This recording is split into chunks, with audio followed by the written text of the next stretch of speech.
Sénateur Cosner, merci, bienvenue, mon ami. C'est une bonne chose de vous voir à la Chambre haute. Ma question a trait à une affaire horrible et je sais que vous la connaissez bien. C'est de retour dans les nouvelles en Nouvelle-Écosse. Il s'agit de celle de Fenwick McIntosh, anciennement de Port Hawkesbury en Nouvelle-Écosse et qui a été reconnu coupable de 17 chefs d'accusation d'abus sexuels sur 9 jeunes garçons dans les années 70. Puis le fait qu'il a été acquitté par la Cour d'appel de la Nouvelle-Écosse avant que la Cour suprême du Canada ne rejette l'appel de la Couronne en 2013. À la suite de la décision de la Cour suprême, un rapport du gouvernement fédéral a identifié des erreurs humaines qui auraient pu être détectées grâce à une meilleure surveillance, un meilleur suivi, une meilleure communication entre les ministères et les agences. Pouvez-vous commenter sur les mesures prises par le ministère pour éviter que de tels incidents ne se reproduisent? Monsieur le ministre, merci beaucoup.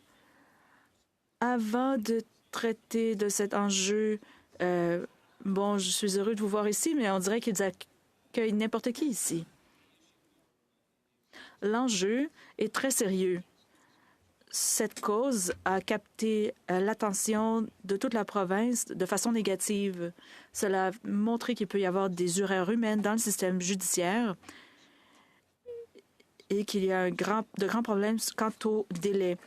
Nous devons voir au gouvernement fédéral et avec nos homologues provinciaux qui s'occupent de la justice, en plus de travailler avec ces provinces, devons aussi traiter des délais ou retards dans le traitement de ces dossiers.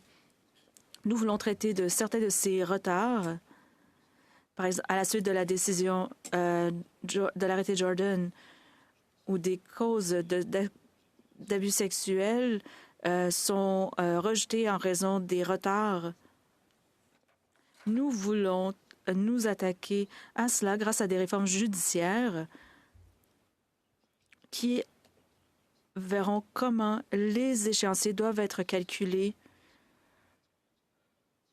On s'assurera d'avoir un processus simplifié afin que ça ne ralentisse pas le processus.